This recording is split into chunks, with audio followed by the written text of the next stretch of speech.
and shotguns, sunlight and moonshine. My name is Raymond Shuck. Today is May 12, 2024.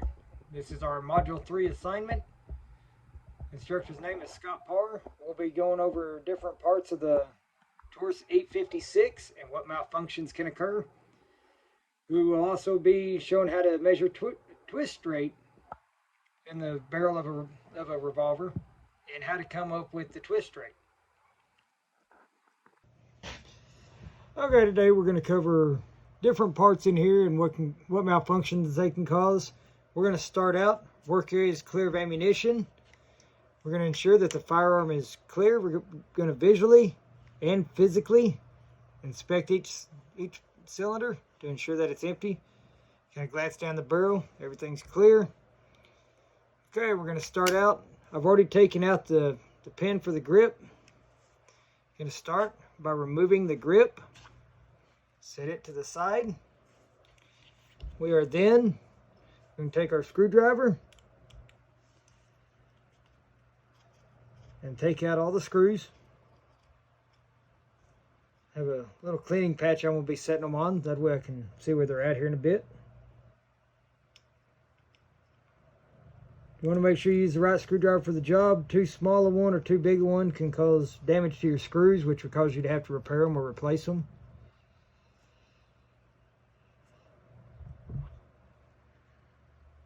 Remember, this one here has that little detenting spring on the inside of it. So we want to be careful when we take it out. The easiest way, turn it over, pull it out. Well, sometimes that detent will stick. Just want to ensure that everything stays together. We're going to set that over here. Remember to remove the side plate as shown in the lecture before. We're going to take the wooden side of our hammer. And a couple good smacks. See how it popped loose. Set our hammer out of the way. Alright, now that we're down on the inside of it, move my screwdriver. Okay, right here, we're going to start with the hammer strut, which is this bar that runs from the hammer down to here. The spring sits around it. That can cause a fellow to fire if broken. It won't give enough force for the hammer to go back up properly. It can cause it to, if it breaks up here, it can cause the spring just to fall over. Alright, we got the hand. If the teeth on the hand is broken or it's broken down here, it can cause it not to want to turn the cylinder. Because the way the hand works, it pushes up on the cylinder to turn it. And without that, it would cause a fail to chamber because it wouldn't let it cycle the chamber around. We got the cylinder lock. The cylinder lock works in sync with your hand. As you pull back, the hand starts pushing up. The cylinder lock drops.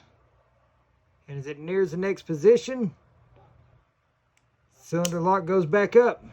So without that, we'd have a fail to lock. While we have this here, right here we have our sear for our single action mode. If that is broken, it would cause it can cause two different malfunctions. Right here we would have a fail to cock because without that catching, it would cause it not to properly catch, which would cause the hammer to just be like this right here. Alright, we have our double action sear. As you can see, when we pull the hammer, or not pull the hammer, but pull the trigger. We pull the trigger, you can see the trigger comes up, hits the bottom of that sear, which allows it to pull and release. And slides out of the way. So without either one of these sears working, we would have a fail to fire or a fail to cock. Okay, now we're going to talk about twist rate. we're going to first ensure that our firearm is clear, our work area is clear of ammunition. We're going to visually and physically inspect every chamber to make sure. Kind of glance down the barrel, make sure the barrel is clear before this, as we don't want any obstructions while we're measuring. Alright, we're going to play. I like to put the handle of the revolver in. It lets me leave the cylinder open. We're going to take it right below the thumb hold. Don't have to be extremely tight, just enough to kind of hold it in place while we push through.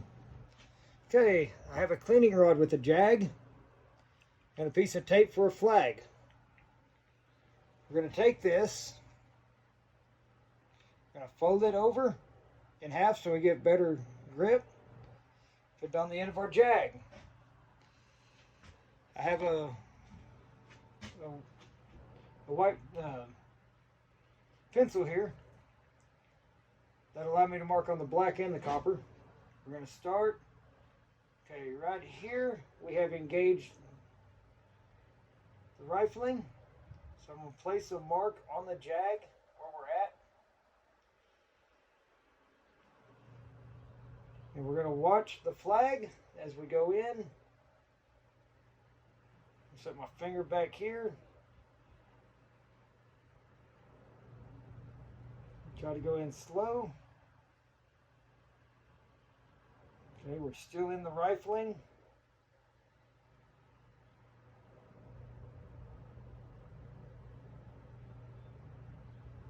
Okay, we're out of the rifling. I'll make another mark.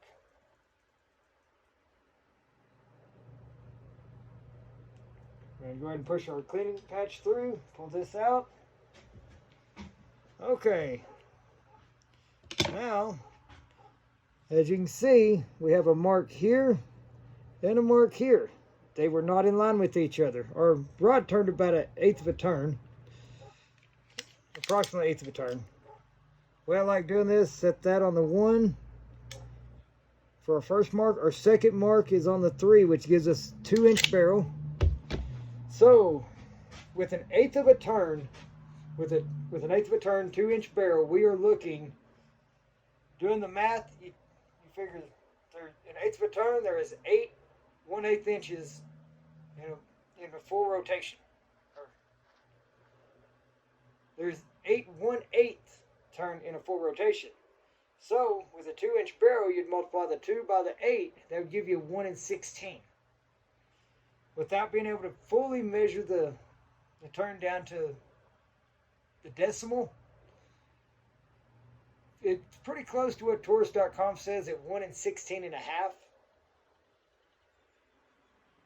So this would give us what I came up with was a 1 in 16. Taurus says a 1 in 16 and a half. But like I said, it's hard to measure.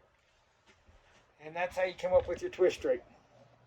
With a rifle barrel, it's a little easier because you have the longer barrel and you can get a full rotation in it. With handguns, it goes a little bit more mathematical. Okay, this week we covered how to do the barrel twist on a revolver. We also covered the different parts and malfunctions. This course definitely showed a little bit more of the technical terminology on stuff that I didn't know. I'm excited to see what else this course may teach me. And I'll see y'all next week.